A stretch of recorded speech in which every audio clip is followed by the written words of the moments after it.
तेज किसान मित्र YouTube channel में आप सभी का स्वागत है।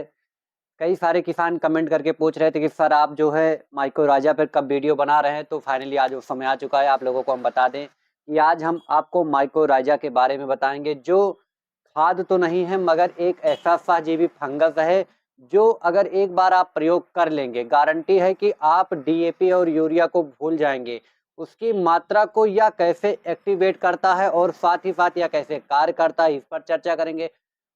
फाइनली आपको बता दें कि माइको राजा होता क्या है और इसके साथ कैसे इसका प्रयोग करें अपनी फसलों पर। इसी वीडियो में आपको हम ये भी बताएंगे कि कितनी मात्रा में प्रयोग करें, किस पर किन सी फसलों पर कितनी मात्रा में प्रयोग करें और इसकी जो है सही डोज क्या है, सही डोज के साथ साथ प्रयोग करने का सही समय क्या है और अपनी फसलों पर इसका प्रयोग आप क्यों करें। माइको राजा बहुत सारे किसानों का भ्रम भी है। बहुत सारे किसान पूछते रहते हैं कि माइको राजा में असल में हम प्रयोग करें कि ना करें, या खाद है या फंगस है या है क्या चीज़, इन सब पर आज इसी वीडियो में आपको हम चर्चा करेंगे। तो चलिए वीडियो को स्टार्ट करते हैं। तो जो भी हमारे किसान भाई नए आए हुए हैं यूट्यूब चैनल पर, यूट्यूब चैनल को सब्सक्राइब करें।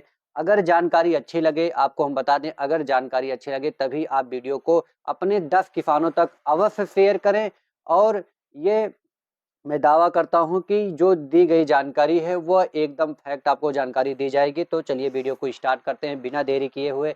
और आप सभी के प्यार और स्नेह से जो है यूट्यूब चैनल को जो है बहुत ही अच्छे तरीके से जो है ग्रो हो रहा है। तो इसमें हम आपको बता दें, अब बात करने वाले हैं माइको राजा। जो आप देखेंगे ये माइको राजा है, इसकी जो है पैकिंग आती है, 1 किलो की पैकिंग भी आती है, 5 किलो की भी पैकिंग आती है। और खास ही खास आपको ये भी बता दें कि यह जो है लिक्विड में भी आता है माइको राजा। साथ ही साथ ये बता दें कि यह दानेदार आता है, लिक्विड में आता है, दानेदार भी आता है और उसके साथ ही साथ यह जो है चूरे के रूप में भी आता है। तो कई सारी इनकी जो है पैकिंग की है, जो 1 केजी और लीटर में भी पैकिंग है, तो कई सारी इनकी पैकिंग है।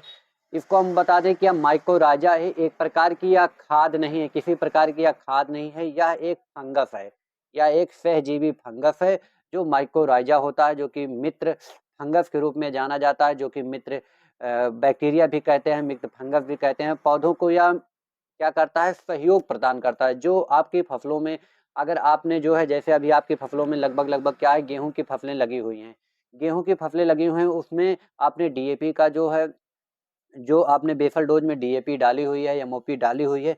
बी फास्फोरस क्या होता है, वह पूर्ण रूप से पौधों से जो है अगर दूर है, जैसे जड़ें हैं, जड़ों से जैसे ही पौधे अगर उसमें दूर हैं, तो आपको हम बता दें कि उसमें दूर होने की वजह से जो उनकी जड़ें हैं वह फास्फोरस तक नहीं पहुंच पाती हैं, जो कि पौधे नहीं उसको अवशोषित कर पाते हैं। तो यह एक प्रकार का जो है कैसे काम करता है, इस पर आपको बताएंगे। तो यह उन जो फंगस होता है उस पर यह बहुत तेजी के साथ काम करता है और उनको जो है एक्टिवेट कर देता है। मेन काम इसका क्या होता है कि यह जड़ों का विकास करता है। बहुत सारे किसानों का जो है उनको केवल ये नॉलेज नहीं होता है कि यह क्या है और कैसे काम करता है।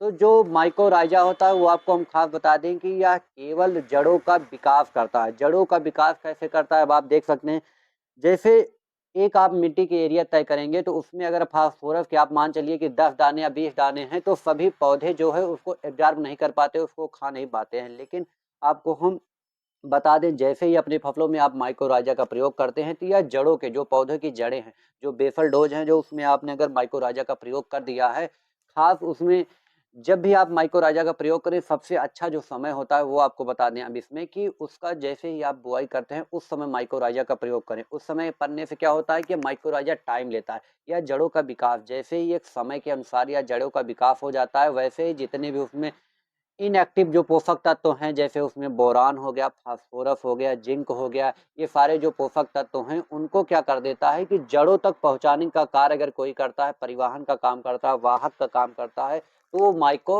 राइजा है, काम करता है। यह जड़ों में पोषक तत्व को क्या करता है, जो उपलब्ध होते हैं उनको जो है मिट्टी, मिट्टी से जड़ों तक, और जड़ ही क्या करते हैं, ऊपर जो है इन पोषक तत्वों को ले जाते हैं। ये हो गई। और इसके साथ इसका क्या कार्य है आपको बता दें कि जो फसलें हैं उनकी मिट्टी को जो है भुरभुरा बनाती हैं।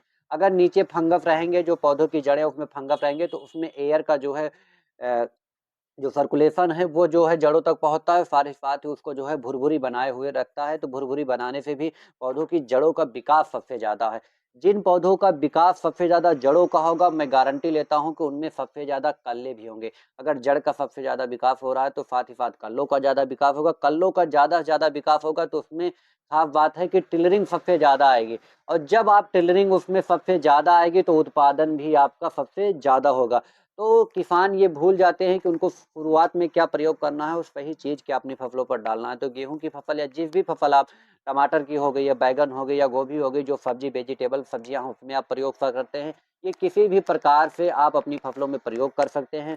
बेसल डोज में प्रयोग कर सकते हैं, और उसके बाद जो दूसरा सही समय है वो आपको बता दें कि यह जो है सिंचाई के पहले भी प्रयोग किया जा सकता है। अपनी फसलों में गेहूं हो गया, सरसों हो गया, उसमें आप अपनी फसलों में सिंचाई के पहले रबी खरीफ सीजन तीनों मौसम में आप इसकी प्रयोग कर सकते हैं इसका। साथ ही साथ ये आपको बता दें जो है, उन सभी जो एक प्रकार की या जो जड़ें होती हैं, उन जड़ों में कैसे काम करता है, तो आपको बता दें जो जड़ें होती हैं पौधों की, उनमें जो जड़ों का या जितनी भी जड़ें, जो मूल जड़ें होती हैं, वो तो विकसित होती है। जैसे ही माइकोराइजा वहाँ पर होता है या एक्टिव होने पर क्या करता है, जड़ों में हाइफी नामक उसमें जड़ होती है, जो जड़ों का जाल होता है। छोटी-छोटी जड़ों का जाल होता है, वो जड़ें इसमें विकसित कर देती हैं। जैसे ही जड़ें विकसित होती हैं, उसके इर्द-गिर्द जितने भी पोषक तत्व होंगे, जो इनएक्टिव होंगे या पौधों की जड़ से दूर होंगे, उनको यह जो है तुरंत जो है एक्टिवेट कर देती है। साथ ही साथ पौधों की जड़ों तक ले आती है, और उससे उसका परिवहन का कार्य तेज होता है। ये सारी चीज़ें जो आप इस समय जो है इसमें कार्य करता है, और साथ ही साथ इसमें ये भी बता दें कि इसकी जो प्रयोग करने की विधि है, वह दानेदार में भी आती है, पाउडर में भी आती है और लिक्विड में आती है। 3 अवस्थाओं में ये आता है माइक्रोराइज़ा। अपनी फसलों पर आप प्रयोग कर सकते हैं। दानेदार हो गया, पाउडर हो गया, लिक्विड हो गया, और इसकी जो है बुआई से पहले आप कर सकते हैं, साथ ही साथ सिंचाई में कर सकते हैं। अब इसका हम आपको बताएँगे कि इसमें प्रति एकड़ डोज कितना लगता है। इसका जो आपको बता दें कि यह 4 से 10 किलो जो है, 4 से 6 किलो के आस-पास आप अपने जो है प्रति एकड़ के हिसाब से जो है 10 किलो नहीं, सॉरी 4 से 6 किलो ही आप इसमें जो है प्रति एकड़ का इसका डोज है। अब इसके हम खर्च की बात कर लें, तो आपका जो 1 एकड़ में जो खर्च आएगा, या जो अभी मार्केट में इसका जो रेट उपलब्ध है माइक्रोराइज़ा, आप किसी भी कंपनी का लेंगे, टाटा का रैली गोल्ड आता है, ये देखेंगे आप जो है आईआईएल का आ रहा है, आईआईएल टक्टर ब्रांड का जो है माइक्रोराइज़ा के नाम से आता है, निर्मल कंपनी का आता है, बहुत सारी कंपनियां हैं जो माइक्रोराइज़ा बनाती हैं। और जेयू कंपनी का आता है, जेयू एग्रीसाइंस का भी माइक्रोराइज़ा आता है, यूकोमैक्स के नाम से आता है, बहुत सारी कंपनियां अलग-अलग बनाती हैं। उसमें आपको बता दें लगभग सभी का जो रेट है मार्केट में 150 से 200 रुपए किलो माइकोराइज़ा है। इसका अगर एक बार आपने प्रयोग कर लिया, तो मैं गारंटी लेता हूँ सबसे सबसे ज़्यादा उसमें कल्लों की जो टिलरिंग की जो सबसे ज़्यादा समस्या आ रही है जिन भी किसान भाइयों की, वो यह दूर कर देगा। टिलरिंग की समस्या को 100% यह दूर कर देगा, और साथ ही साथ उसमें ग्रोथ भी सबसे ज़्यादा होगी। तो 150 से 200 रुपए किलो इसका जो है प्रति एकड़ खर्च आने वाला है। साथ ही साथ ये आप बता दें कि इसकी फसलों पर आप जड़ों का जो है सबसे अच्छा विकास भी करता है, विकास के साथ-साथ इसका जो है ग्रोथ करता है।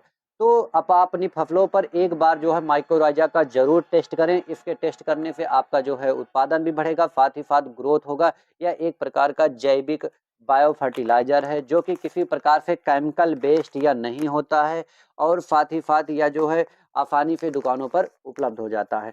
तो आप डीएपी और यूरिया की जो आप लगातार डाल रहे हैं, जो भी किसान अभी तक जो है जिंक सल्फर ही डाल रहे हैं, तो उनको यह खत्म कर देगा, और साथ ही साथ आपकी फसलों को सही चीज़ देगा, जिससे आपकी मिट्टी भी स्वस्थ होगी और आप भी स्वस्थ होंगे जो अनाज खाएँगे। तो आशा करते हैं कि दी गई जानकारी अच्छी लगी हो।